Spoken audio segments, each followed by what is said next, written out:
Welcome back to Dice to Pixels. We're here with episode 21. We're legal now. That's true. Yeah. Actually, yeah. Yeah, we're legal now. 21 weeks is the legal drinking age. I can't wait to hit the bar. Wait, I don't drink anymore. So No, but 22, we get to start doing cocaine. So Woo! start. if we were monetized, that would make us immediately just demonetized. Freedom! Yay. Yay. Right on. I was actually thinking just earlier today that we are 5 weeks out from the 6 month mark. Holy crap. Because 26 weeks is 1/2 year. Oh my goodness. Yeah. Yeah, because we did start halfway through the year. So in the new year, we will be half a year. Yeah. Yeah. Basically, I don't know if it lines up perfectly. I haven't checked, but it's right around New Year's is when we're half a year. Cool. Cool. What a wonderful ride it's been. Hey, and we're having fun doing it. Yeah. Yeah. No, loving it. Yeah, it's great. Loving it. Loving great. everybody who's hanging out with us on Discord and everything else. It's been, Yeah. it's been super fun. Ba-da-ba-ba-ba. Well, now we're going to get struck. What? I just said ba-da-ba-ba-ba-ba-da-ba-ba-ba. So I'm going to kick it off with my embarrassing revelation. Yes, I've been looking forward to this. So it's nothing earth shattering, but I realized just a minute ago that talk nerdy to me is a play on words of talk dirty to me. I realized this literally like just before we started going on. Okay. I've gone through my entire life and I just realized that. Okay, I wasn't expecting that. No. It's like I said, it's out of left field. It's not a big deal, but like I just for some reason Danielle was up there and I said something about I'm going to talk nerdy, and I was like, oh my god, it's a play on words. Oh my God. Oh, it doesn't sound like it came out of left field. This came from like a village that's in the middle of nowhere. Yeah. That's I just realized that. Yeah. So I thought you were going to say something along the lines of how you got trampled by a bunch of people wearing Crocs looking for Black Friday deals. Black Friday. Yeah. Yeah. So we're gonna talk a little bit about Black Friday. This is not a Black Friday episode, by the way. No. But we were talking about a little bit before. We always do this where we start talking about things during dinner, and then we're like, God damn it, stop talking about gaming things before the podcast. It's mostly Sarah. Yeah, it's all her always fault. Sarah. Yeah, it's always my fault. Why not? Maybe we should start off with Black Friday isn't such a big deal in Canada to begin with. That's true, actually. So correct me if I'm wrong, but I think that Canada, the original thing was that the US had Black Friday, and then Canada sort of manufactured Cyber Monday so that we could have like a little bit of Me Too. I have no idea. I think that's the origin of Cyber Monday, but I could be totally wrong. Mm-hmm. So we do get a little bit more for Cyber Monday, but yeah, we don't get the same level. We get a lot of spillover, but we don't get the same sort of fervor. I went to Walmart for groceries this morning, and it didn't occur to me until this afternoon that I was there during Black Friday. Yeah. I thought it was interesting that someone was buying an 84-inch television at 7:30 in the morning, but Sure. Yeah. So for your Cyber Monday trivia here, Cyber Monday is an e-commerce term referring to the Monday following the Thanksgiving weekend. It is the second biggest shopping day and the biggest day for online sales. The term Cyber Monday was coined in 2005 by shop.org, the online arm of the National Retail Federation. There you go. yeah, I think Boxing Day has always been a much bigger deal here. Yeah. But with that said, we do get deals, especially since a lot of deals that are in the US, if it's an online deal and it's in the US, especially if it's like software download, we obviously can take advantage. Mm-hmm. But we were talking about this a little bit, and I certainly this year, more than any other year, have sort of come to the conclusion that Black Friday sucks for gamers in general. And actually, I think I even saw somebody mentioning this on maybe a forum. I honestly forget, but somebody put it into words, and I thought it was well articulated. Basically saying that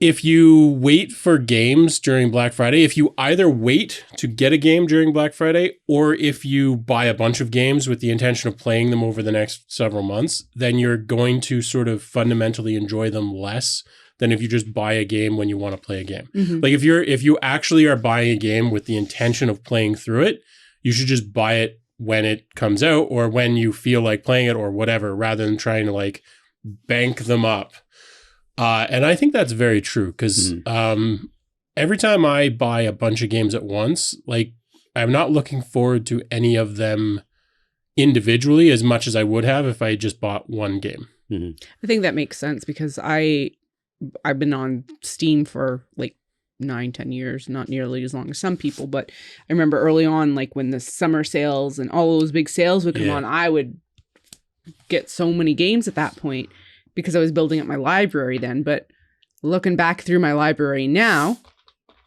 I still have like more than half of those games I've not even touched. Oh my God. Steam should put out a service. This should be like on your profile page. It should say the percentage of games that you own that you've actually played. Yeah. Because it wouldn't be high for me. I've bought a bunch of games and never really played them. Certainly not more than like an hour or so. I mean, I mentioned on our Discord that I went spelunking in Steam's bargain bin. That was my Black Friday purchase. I bought 22 games for, it was like $12 and maybe 13 cents, I think, something like that. Yeah. Oh yeah, it is. I actually have the Discord message right here. And like most of them were like 30, 40 cent games. So I'm going to like play through them, but I bought them. A few of them I thought would actually be interesting. And some of them, like Shower with My Dad Simulator, I bought simply because it's an outrageous premise. Oh God.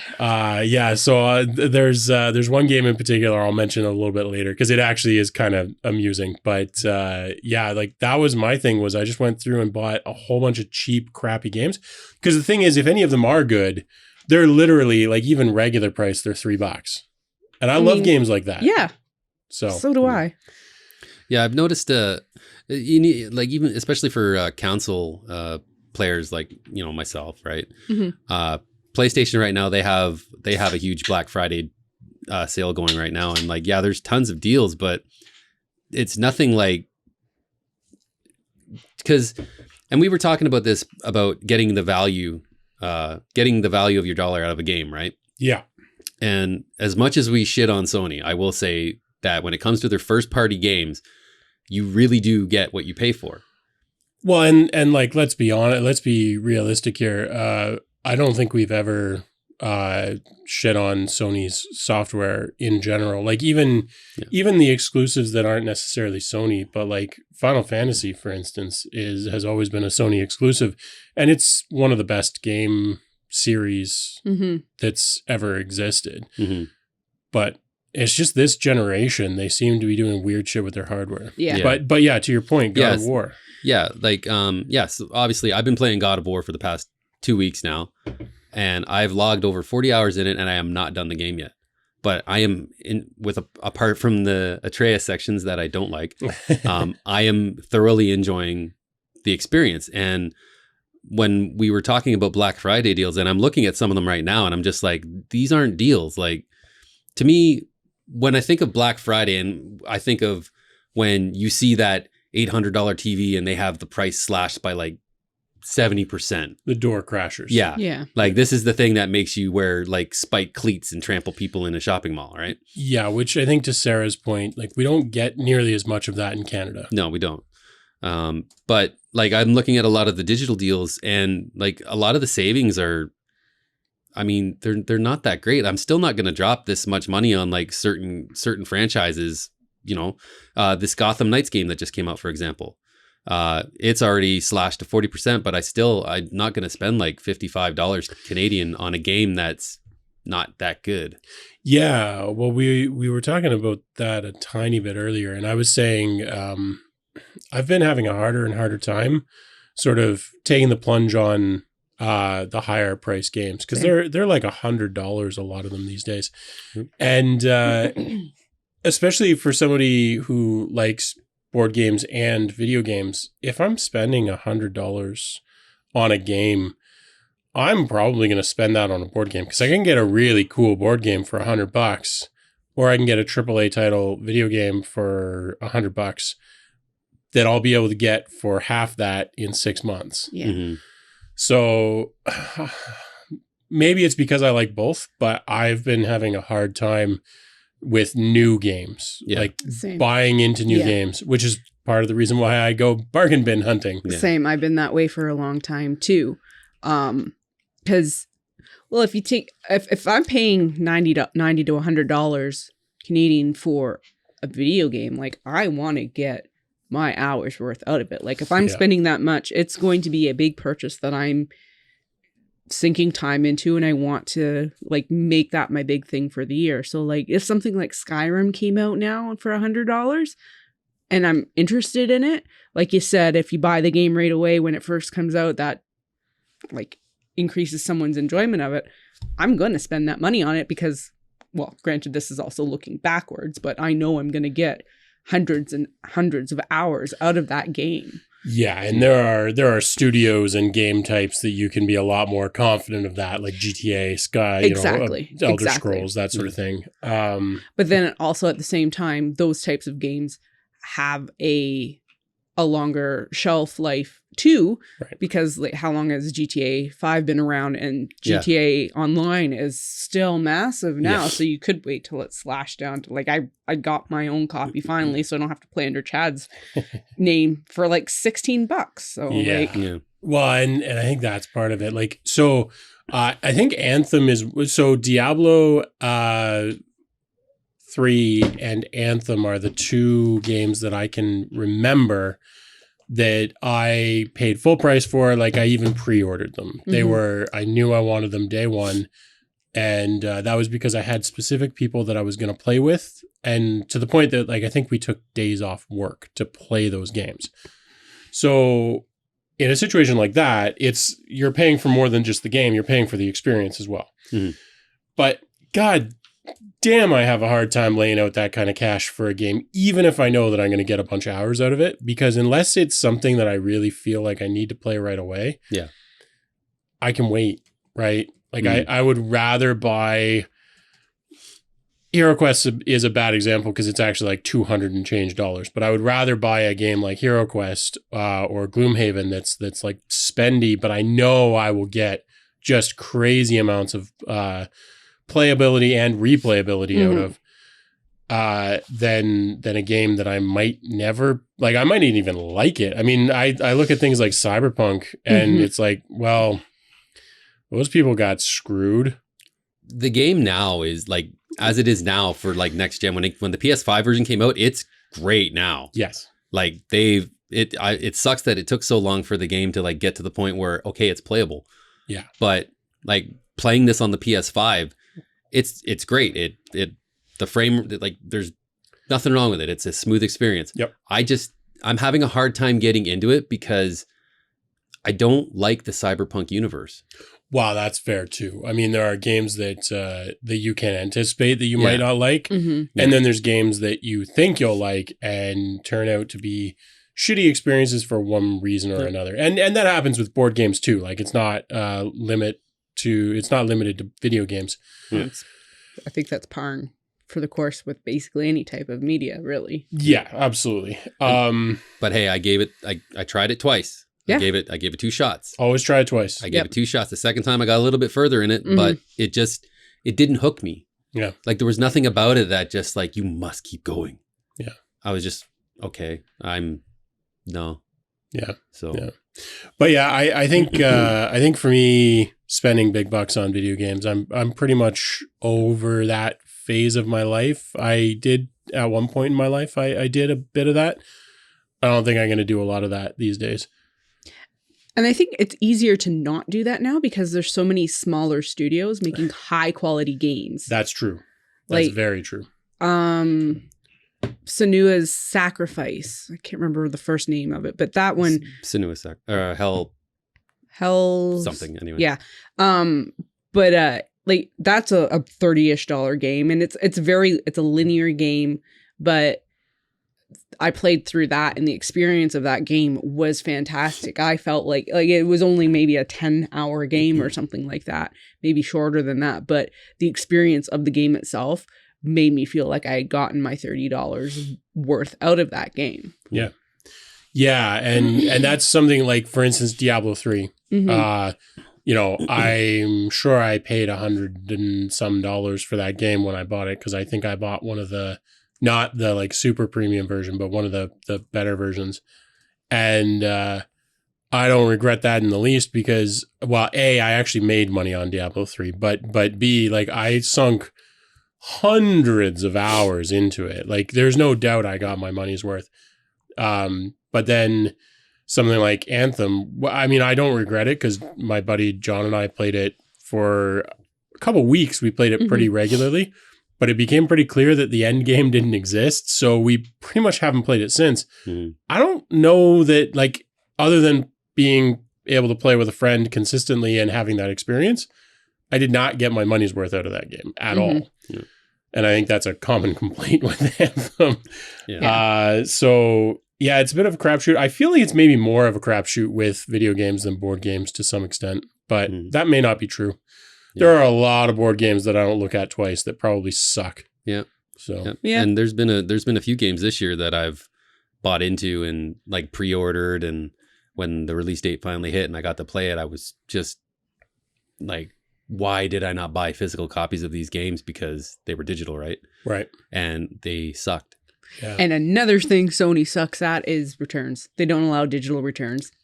At least with Steam, you get your either 2 hours of playtime or something like that. There's something else too. There's something, yeah. They're fairly generous with it, whereas Sony is just like, oh well, sorry. Yeah, it took them a while to even issue refunds for Cyberpunk people were like, no, this is unplayable. Yeah. Like, you sold me a not playable game. Give me my money back. Yeah. And that even took them a while to get around to. So, yeah. I mean, I'm not too upset about any of the games that I've purchased. Like, there have been a few lemons, but for the most part, I've been able to get my money's worth out of most of my games. Yeah.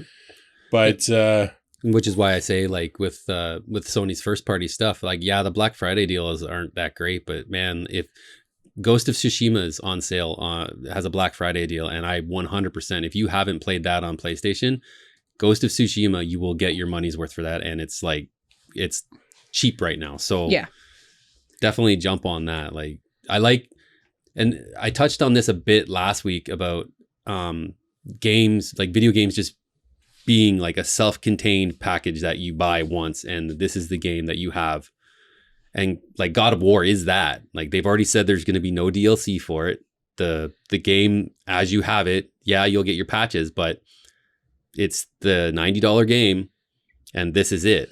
And if I'm already 40 hours in and I haven't even finished it yet, I mean, I think I've gotten my money's worth. I have a bit of a rant on this subject. Okay. Escape Room Simulator. Again.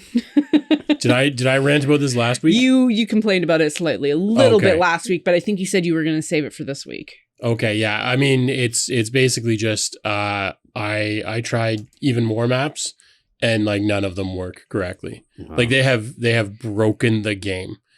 It was a great game when I bought it, and like it just does not work anymore. There are like I've tried 6 or 7 different maps, and none of them are solvable because they all have like little weird issues. And like if you go to the forums, the map creator themselves are saying like, yeah, they updated something and it broke.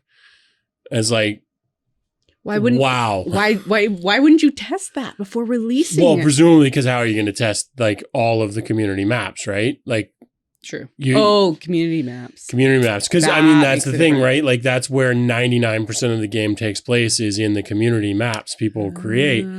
So like the actual game only comes with like a couple hours worth of maps, and then you go to the community, and some of them are amazing. But now it's like every one that I tried was broken. Oh. So like that game's just now garbage. Like I literally I left a review that said like this used to be great and now it sucks because you can't play it. Mm-hmm. So it's not DLC, but like even patches can destroy a game. Yeah.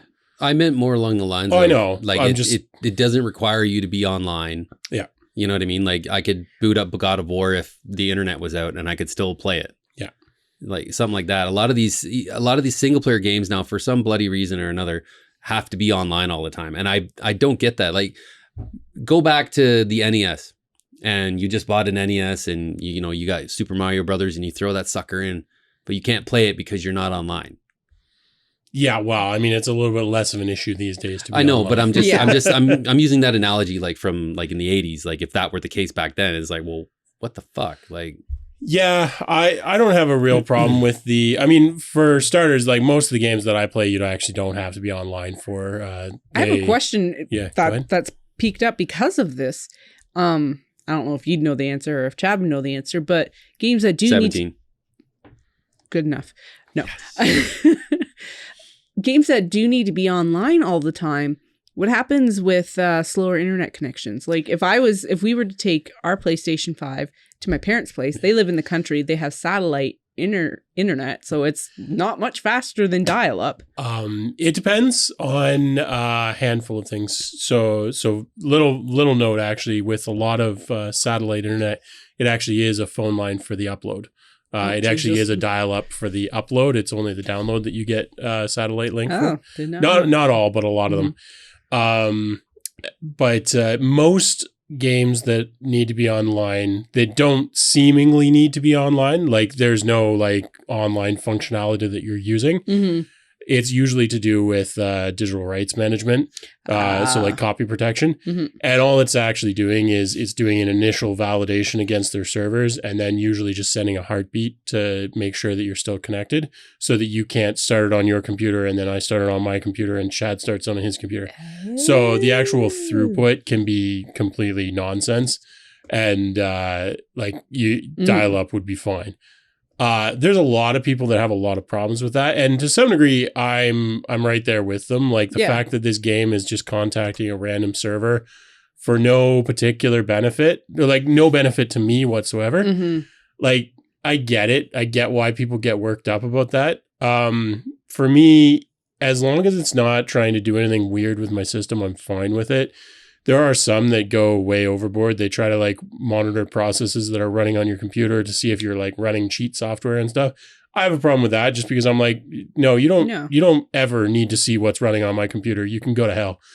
But like the heartbeat stuff, I don't have a huge problem with, because let's face it, internet connections are ubiquitous these days. Mm-hmm.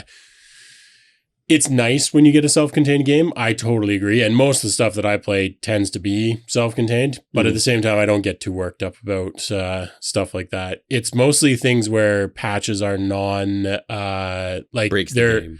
Well, and just mandatory, right? Yeah. Like anytime that it's like, you have to update to play this game, I'm like, what if you broke something? Mm-hmm. I don't want to have to update a game. Yeah. The streaming PC, recording PC that we're using, I turned off all updates on it. It hasn't gotten an update in like a year and a half because I don't want anything to break shit. And I feel the same way about my games for the most part. It's like, if it's not broken and you're not providing me new content, like if it's a patch that includes content like Vampire Survivors, for instance, okay, cool. I'm getting value for that. That's a reasonable trade-off, but I'd still like the option. Mm-hmm. But for games that are just updating for like bug fixes and stuff, it's like, if I'm not experiencing the bug, I don't need your fucking fix. Yeah. Leave me alone. Yeah. So, no, I meant like just purely in a single player experience, like having this online component is just, it dumbfounds me. I look at a game like Elden Ring, right? Which it's just for copy protection. Yeah. But with Elden Ring, a lot of the online stuff is strictly for like co-op, or if you're going through a level, you'll see like scratches on the floor and it's other players leaving you hints like, hey, there's a surprise attack coming up or treasure this way.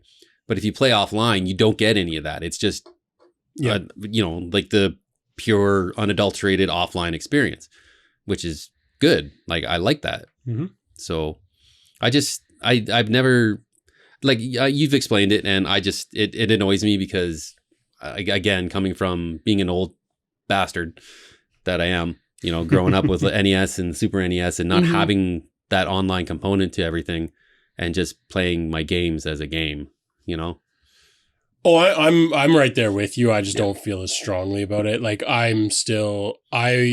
my thing with the patches and everything else is I actually don't mind the ability to get patches and everything else, and I don't, for the most part, mind reasonable DRM for copy protection. Mm-hmm. But it makes developers lazy. So people put out games that are not finished. They have significant bugs, and they're like, well, we'll fix it later. And then sometimes they do, sometimes they don't. Sometimes they realize that, oh, that fix was a lot harder than we thought, and we actually need to change this other piece of the game in order to make it work. I'm not for it. Like back in the day, if you released a game, it either worked or it didn't. Yeah. And if it didn't, you could expect to sell no copies. Now you can be Cyberpunk and you can release an absolute steaming pile of shit. And then a year later, people say, yeah, but it's okay now. Yeah. Fair enough. But that's also not the point. But it's not the point. Yeah. It means that you didn't actually release it a year ago. You released it a month ago. Yeah. And suckered some people into funding some more research and development for it. So like that's my issue with it, is not the actual connectivity or anything else. It's the fact that it makes developers lazy. Yeah. Yep. Every time that a studio pushes back the release date for a game, I'm just like, I respect it. Yeah. Because I'm like, yeah, give me the good game when it comes out. I don't want to have to wait for it to get better or for you to fix it. I want to be able to play this game when I want to play it. Yep. Yeah. Yeah. And I'm also fine with the exact opposite of that, where somebody puts something in early access and is very clear up front saying like, this is not finished, but we are going to finish it. Yep. I'm with that too. Like I don't have a problem with that, but if you are releasing a game that is supposed to be done, I want it to be fucking done. Yeah. and like, that's not a controversial opinion or anything. Like that's obviously everybody wants that, but that's the issue that I have with the online stuff, is that it breeds laziness. Yeah. Like you were saying, for as basic a concept that Vampire Survivors is, they've done great. That is a great freaking game. It is. It is such a great game. The number of clones that are coming out from it too. It doesn't make me sad at all, because I love Vampire Survivors. Just give me the same thing with a different skin on it, and yeah. I I'm mean, cool with that. Get on the frickin' Switch. Oh, they will. They will. Get a Steam Deck. Yeah, I want one. So do I. Actually, a chiropractor friend of mine offered to lend me hers. Oh, there you go. Just him, apparently. Just me. Yeah, I love Vampire Survivors. I like that. It's basically tower defense, but not at all, and it's where fantastic. you're the tower. Yeah, exactly. Speaking of Vampire Survivors. Oh yeah, they updated the update. it. Yeah, I gotta try that. Yeah, it's called a tiny bridge stage. Basically, it's just like you have to walk forward or backwards. Yeah, well, my understanding from what little I saw / read of it was that it actually is more like a tower defense, where it's like, obviously you're the tower and you can move, but it's like things change. So it's like you might have built up so that you're in a steady state and you can defeat waves right now, but then we're going to send a totally different like enemy type at you so that you aren't defending well against it. Yeah. That's, as I understood it, that's sort of what it is. So the article I read on Kotaku said, just to quote them, a single lane in which you have to do some very specific ability tweaking to stand a chance of survival. Yeah, so, that sounds along the right lines for what I was seeing, which I'm here for it. I haven't checked it out yet, but I had basically 100% of the game previously, so I'm gonna jump into it in the next day or two and give it a shot.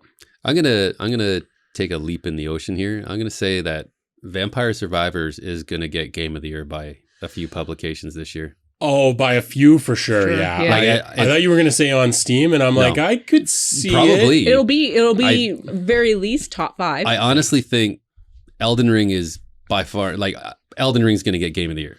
I think it will, whether or not you feel like it deserves it. I think it will get it. It will. Yes. It will. Yeah. But it's either that or Vampire Survivors. I would tend to agree. Well, okay, hang on. No, it's actually Cropduster Supreme. But oh, right. So let's tell everyone about this wonderful game. That wasn't actually an intentional segue, but one of the bargain bin games that I got is called, I think it's called Cropduster Supreme. It's definitely called Cropduster something. I'll look it up, but So it's a farming sim. That's correct. Yeah, it's all about farming. So you start out in a burrito fast food store, and your goal is to fart at everyone to make them leave. And like this in and of itself, so this game was like 35 cents for starters. I want to clarify that I did not spend a lot on this game. But I got to say the graphics are like solid. It plays well. The frame rate's good. There's actually a modicum of strategy to it. And the story of it that I've experienced so far, I have not finished the game, but the story so far is absolutely hilarious. When you clear out the restaurant, you find a stranger's phone with a notification on it talking about tomorrow's wedding. And so far from what I've experienced in the game, it looks like the entire story is around you like making the trip to their wedding to destroy it by crop dusting everyone. It's so stupid, but it's actually a pretty solid game, like in terms of the controls and the like just the way it's put together. It's solid. It's very low poly, like it's 8-bit sort of graphics. But really quite well done. I'm fairly impressed for the whatever 30 cents it cost me, maybe 50. Well, holy crap. It's like 50% off right now. Yeah. So it'll cost you a whopping 54 cents Canadian. Okay, it was one of the 54 cent ones. Okay. There were a few different prices that I was paying for games. One of them was like 36 cents and one of them was 54, and then I think the big spenders were 76. Ooh. Now, there's the option on here for the Steam Awards. Would you nominate this game for an award? No. No, I don't think I would. It's been out for a while, too. It came out in 2017. It's not new. It's amusing, though. It's definitely amusing. Actually, that's a good question. What would I give the award for? / what will I nominate? Obviously, Vampire Survivors is right up there. Yep. In terms of what game I've played this year, other than Morris Cave, which I don't think I would realistically nominate. Oh, shit. I don't know. What do you guys think? I think once I play it, I bet Grounded will be my nomination. Oh, it's fun. Yeah. Yeah. We're slight non-sequitur. We'll probably loop back to this a little bit later, but we're going to play some Grounded, the three of us. And I have bad arachnophobia, as you might have noticed by my reaction the other day when there was a spider on my mic stand. I didn't even see it. Yeah. I have every intention of filming myself playing the game. My understanding is that there's an area in the game that's basically called Spider Hell, and I'm going to play it without the accessibility feature that turns down the spiders. I'm going to play it in its full glory and record my horrified reactions for the benefit of our viewers. And as someone who has been playing it this week, it will be amusing. I saw a couple of screenshots just scrolling through stuff, and they look pretty realistic. Yeah. Everything is the game is beautiful. I am very much looking forward to playing the game. I will likely play the majority of the game. I will likely play it with the spider filter on, but I am specifically going to record once we find a good spot with lots of spiders. I am specifically going to record myself playing it without it on, and it should be amusing. And I might not shit my pants. So we're gonna start a new game. We're not gonna use the game that I've been using. And did you build the base camp in Spider Hell? Below it. Oh, okay. Below an area of Spider Hell, yes. Nice. But so I know where a lot of the worst of the worst spiders are, but I'm just not going to tell anyone where they are. Right. Yeah. No, I think that'll be fun. Because I mean, what's life if you don't give yourself nightmares, right? Yeah. So, I have the question for everyone this week. But you didn't say what you think would be your game of the year yet. Oh, everyone knows what my game of the year would be at this point. I talk about it almost every episode. Power washing simulator. Oh, yeah. That's Was that just this year? Yeah. Yeah. Fuck. Yeah. It was in early access, and then it actually officially released in July. Oh, okay. Okay, that explains it. Yeah. Yeah, no, Power Wash Simulator is pretty great. What about you, Chad? Elden Ring, man, it's like a toss-up right now because Elden Ring, which I still haven't finished. I assume it's Elden Ring versus God of War? No, not really, because like I'm enjoying God of War, but I don't. So what's the other one?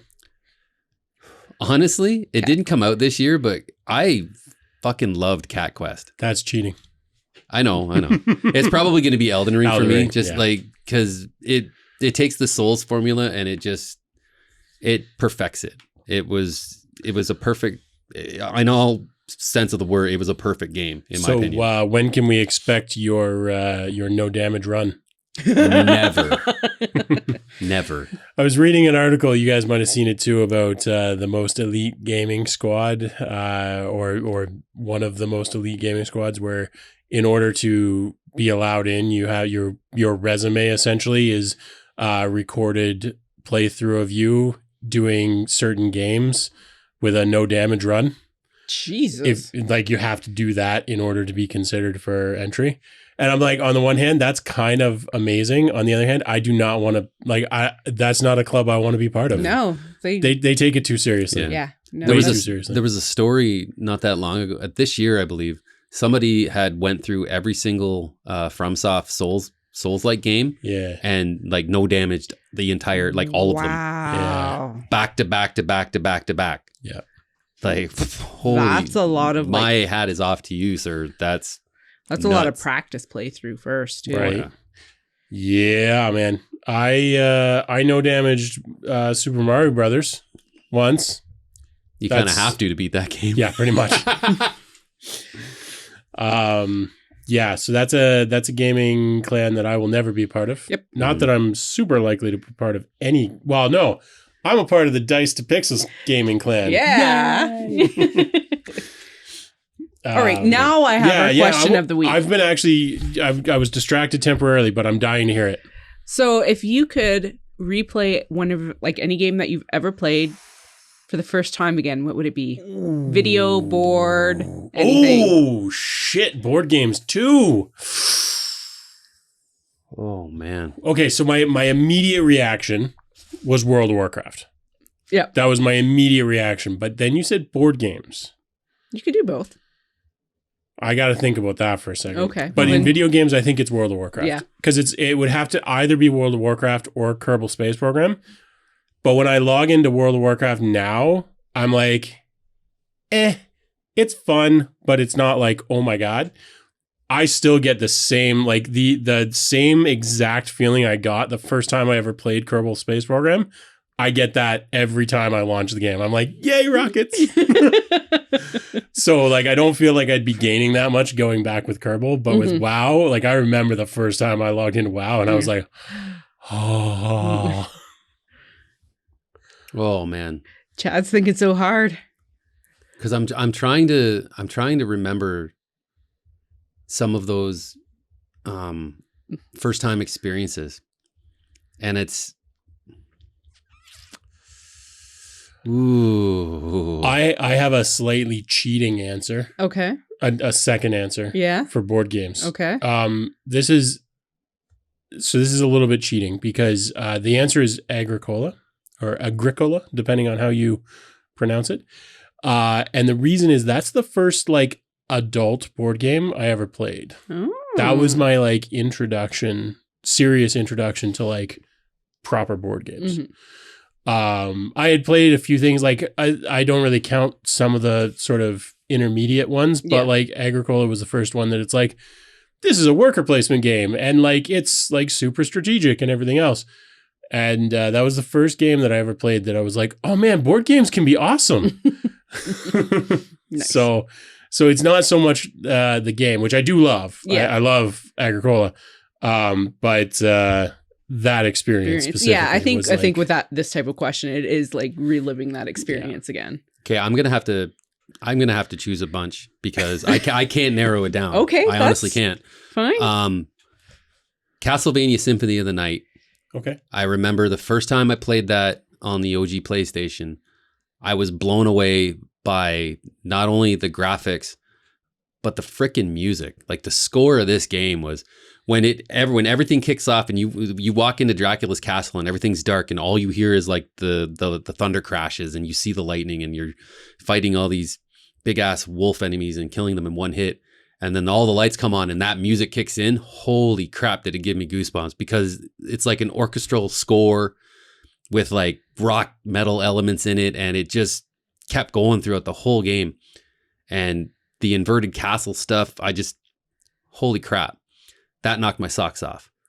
Then Metal Gear Solid came around. The original or like the first Metal Gear Solid that initially released on PlayStation. okay, so not the original. Yeah, like the one that took place Yeah, in Shadow I gotcha. Moses. Yeah. Another one that was just holy crap. It was. I remember playing the demo that I had gotten with a game called Zone of the Enders, and it was another Hideo Kojima game who created the Metal Gear franchise. And the demo for that was in it. Or no, sorry, that was Metal Gear 2. This is the official US PlayStation demo disc I got, sorry. Got it. And I remember playing that demo, and then when I finally played the actual game, I was like, holy crap, blown away by the graphics at the time were incredible. The stealth mechanics were great. The little hints that they drop at you when they're telling you have to you got to contact Meryl. Oh, what's her frequency? Oh yeah, it's on the back of the CD case. And then you grab the game case and Meryl's frequency is like literally on the back of the case. Yeah. That's cool. So it was really weird. The fight against Psycho Mantis when he tells you he can read your mind, and then the game scans your memory cards.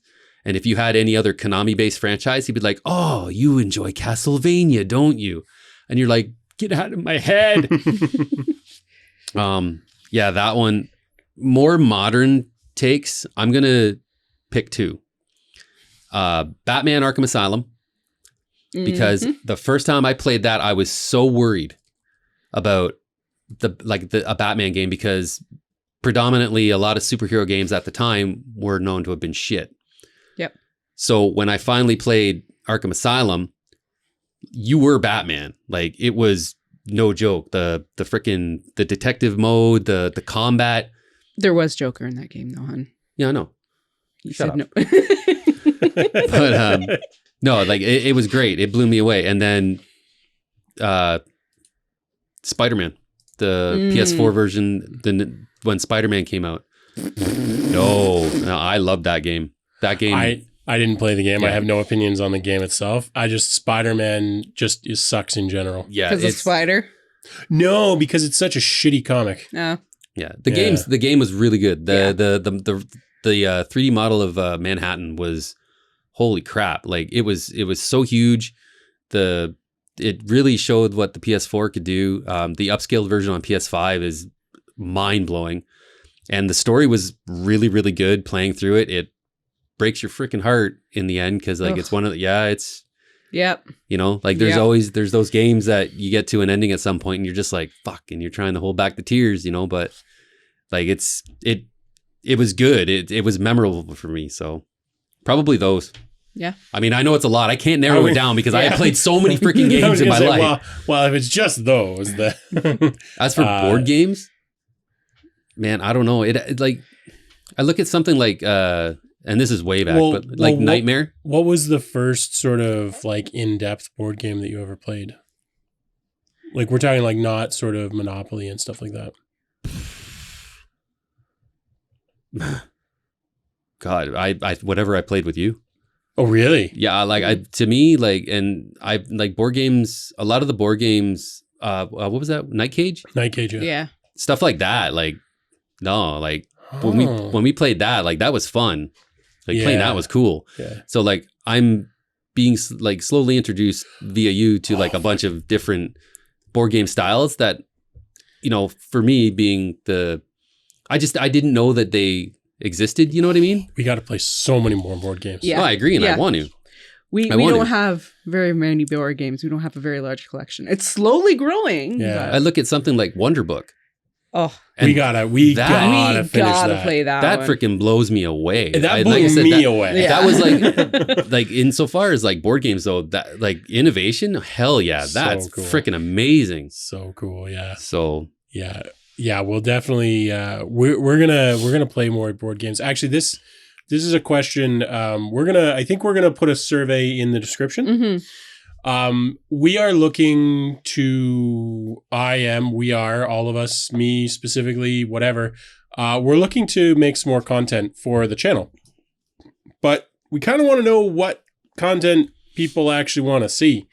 So what I'm currently planning on doing is putting together like quick introduction videos to a couple of games. I've got one in particular in mind, Galapagos, which I really enjoy. I'm going to do like a real quick, like rules introduction, like super quick, not in depth. And then like play around or something. Just give like an overview of the game. The goal will be like 5 to 8 minute sort of video. So that's something that I want to do. But I'm curious what other content people want. Like, do people want to see us like live streaming games? Do people want to see us just like recording ourselves playing games and then chop it up?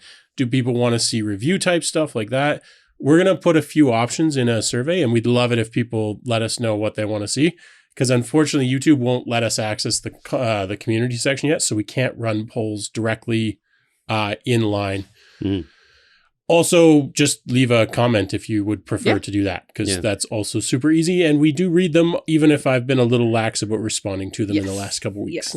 Yes. Join up our Discord and feel free to ask. We have a podcast questions thread. Like, if you're a Discord user, by all means, jump on Discord. But even if you're not, let us know, because I've got some cycles. I'm looking to make some more video, and these guys, obviously, we all like games. So if there's stuff that people want to see, we'll try to make it happen. Yeah, absolutely. I just want to bring this up quickly before we get going again.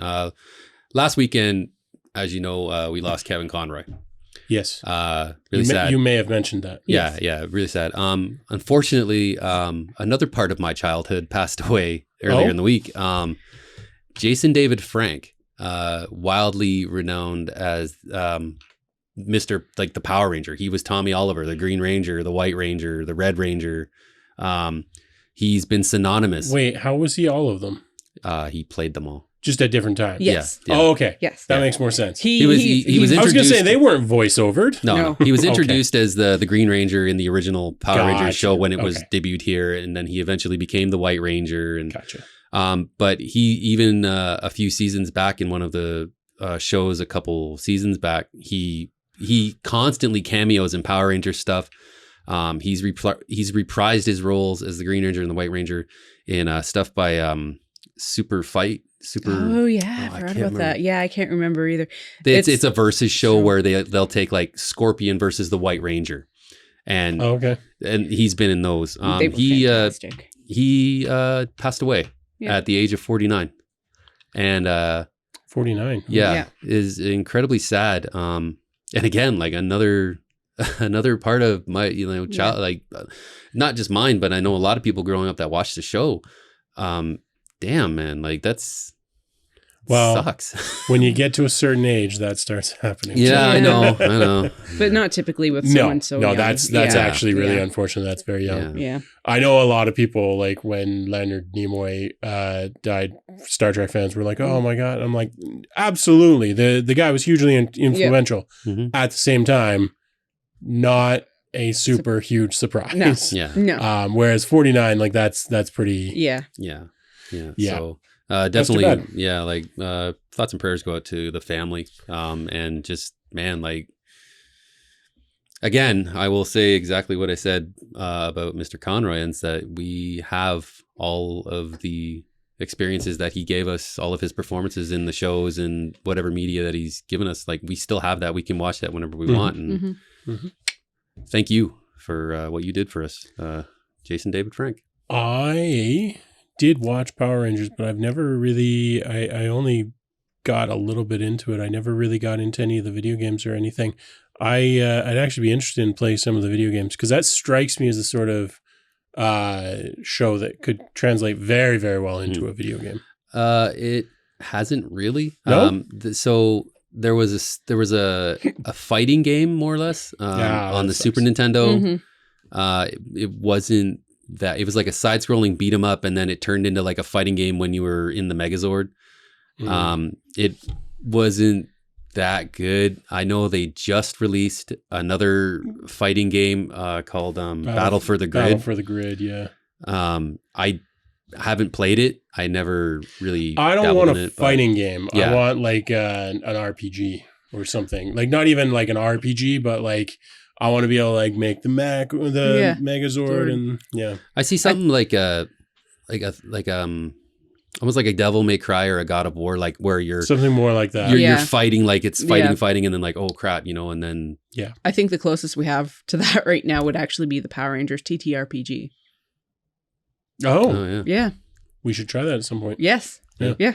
Because I think when we were in Madison last year, That's right. it was just going to be coming out shortly. So That's it's right. not been out that long yet. Yeah, we should check it out.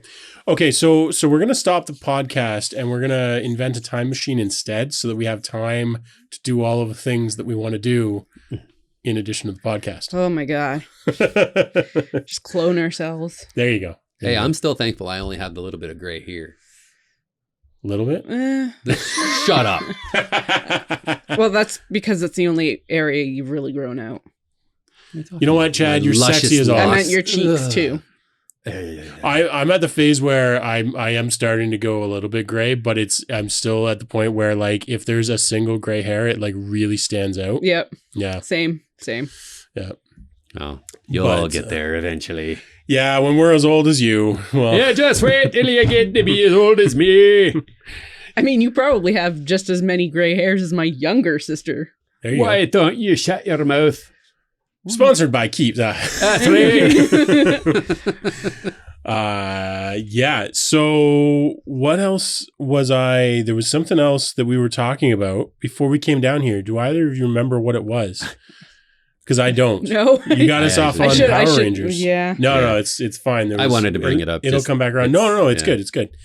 I will say this though: there's a game that just came out called Evil West, which is a yes. third party shooter brawler hybrid, kind of along the veins of I'm gonna say like the Resident Evil remakes or God of War. Okay. It looks really, really freaking cool. It just came out. Haven't gotten it yet, but I want to get it because the premise of it, you're basically a cowboy that has some technology. You have these gauntlets that have electrical, like they have electricity it's in them, like Aliens versus Cowboys. but you're fighting vampires. Ah, yes. Yeah. It looks really, really cool. I want to get it. It's getting some kind of meh reviews right now, and I can't warrant spending $80 on something like that. Oh, wow. This sounds like the conversation we had I about was- 10 minutes I was ago. going to say, welcome to the conversation. No. Yeah. Well, you did say we'd circle back. That's right. I did. Yeah. Speaking of circling the drain.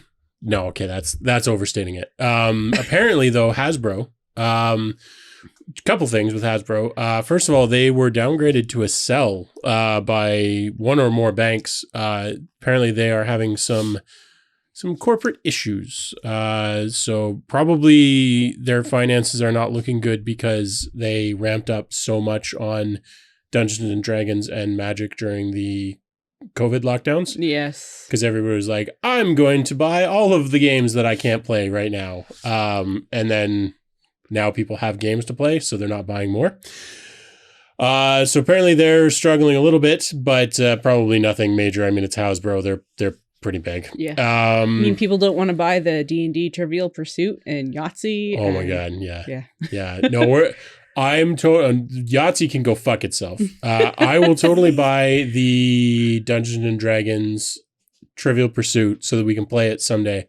I will buy it from the bargain bin when it's $15. I mean, if we're going to be terrible at that. Oh, we'll be awful, but it'll be hilarious to watch how terrible we are. Yes. We'll record it just for you, Devin, so you can scream at us the entire time. It's one of those videos. It's like the anticipation videos where they're about to cut something and never do it. That's us playing Dungeons and Dragons Trivial Pursuit. Well, I just hope this Hasbro financial situation doesn't affect me getting those freaking dicelings. I highly doubt it will. It will not. But what it does affect slightly, I think. I wasn't entirely clear on this, and I did not spend a huge amount of time reading it. The Dungeons and Dragons, but part of this, I presumably as a result of them struggling financially, and struggling is probably a strong word, by the way. They are selling off E1, which is their sort of studio. We'll call it a TV studio, but it does movie stuff. Including, my understanding is it has some role in the Dungeons and Dragons movie that's going to be coming out, which is only notable in that people are kind of saying if they're selling off the studio, getting rid of it, it probably doesn't bode well for the quality of that movie. Yeah, this says here that they've said that if the D&D film is looking blockbuster good, they'd likely hang on to it. Yeah, but that was, I think that's in reference to, like, I think they've already decided to sell it. Okay. And I think that's them saying, like, the same thing that I was getting at is, like, if it were a good movie, they wouldn't be selling their studio. Yeah. So I think that that doesn't bode well for the quality of the Dungeons and Dragons movie. Not that I think anyone was expecting it to be particularly amazing. I'll still watch it when it comes out on Netflix. It'll be a good comedy. Yeah, it'll be amusing. I did see, I think on Kotaku, somebody was saying they're not going to be making fun of Dungeons and Dragons in the movie. Because apparently, choice. Well, yes, but also kind of like tautological. Like I guess people were concerned that they were going to like shit on the game in the movie. And it's like, well, why the hell would they do that? It's shitting on their literal product. Like, what the fuck? Why would you think they were going to do that in the first place? It's not Big Bang Theory. Yeah, exactly. God, I hate that show. Yeah, I hate that too. Yeah. So, anyways, what Hasbro are you doing? I like cramping. Sure, likely story. Hey, Which I'm old. Hey. They can't see below the desk. You do whatever you need to, big guy. Look, my leg is cramping. I am an old crotchety bastard. Which leg? I have to rub it vigorously. My right one. Not the middle one. Yeah. Good fun. Yeah, what else did I want to talk about today? There was something that I was like, ooh, you know what? I'm going to wait and talk about on the podcast. But see, the problem with getting older is that sometimes you forget things. Yeah. Maybe I should start bringing my notebook. I should just start writing stuff in the Google Doc that we all share for this exact purpose. Yep. Absolutely, Steve. Yeah. Adrian, sorry. Yeah. No, I'm good. Hey, you can call me whatever you want.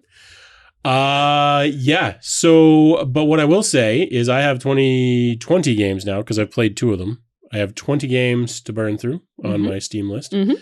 And going back to what I was saying about video content, I'm curious to know if people actually would want just like short little content about some of these games that are like cheap and cheerful, stupid games. Like, would people be interested in knowing about them?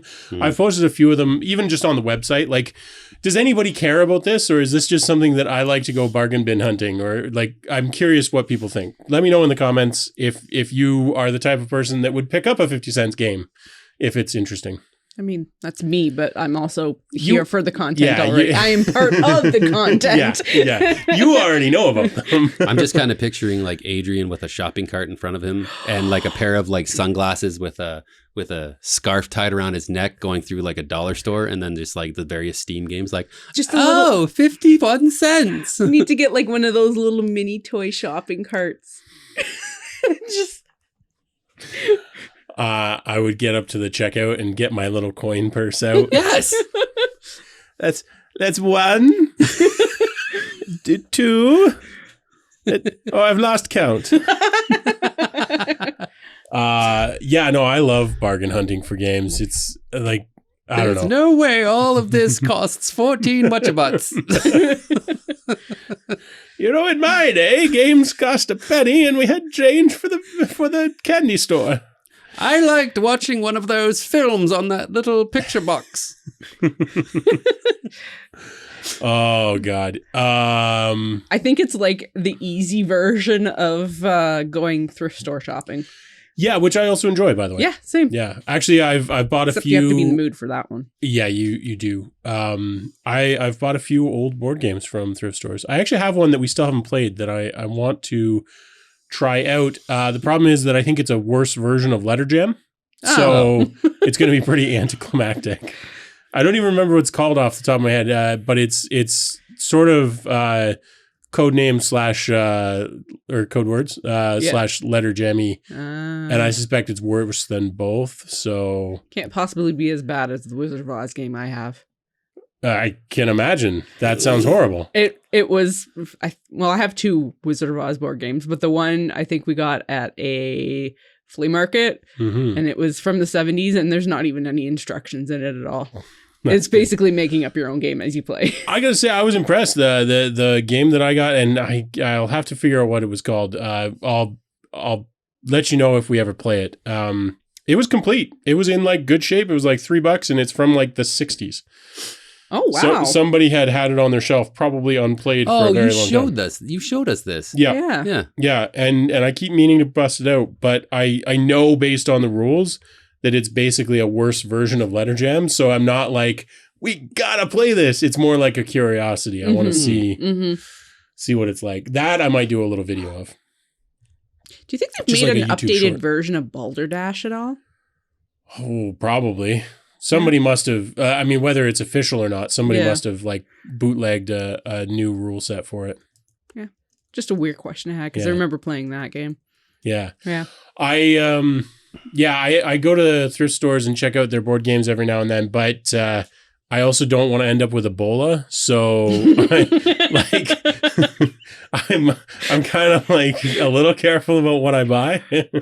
I usually leave them in the truck bed for a good while if I buy things like that, because you get random children and board games and who the fuck knows what's on that. Sticky fingers. Well, that too, yeah. That could be other things too. Yeah. Oh.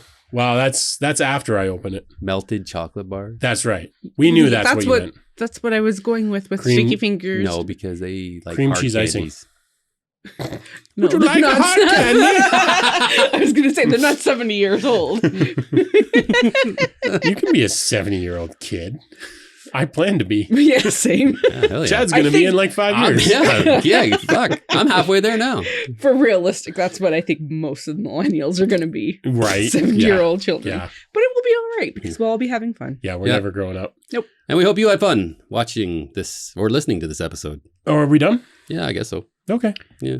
Oh, yeah, I guess it's that time. Yeah, it's that time. It's been a while. Please do let us know what you want to see. We enjoy shooting the shit every week, and we're going to keep doing this forever. Or at least for a very long time, whether anyone likes it or not. Yeah. So, but we would love to know what other content you would like to see, because we also would like to grow the channel. Mm-hmm. Same. Yeah. And let us know what games you would love to experience again for the first time. I think. Yeah. Unless it's Monopoly, in which case we don't care. Yep. And actually, we do. Yeah. And as always, join our Discord, give the video a thumbs up, subscribe if you haven't, tell your friends. And we'll talk to you next week. That's my thing now. All right, I love it. Thanks, everyone. Love you. Bye.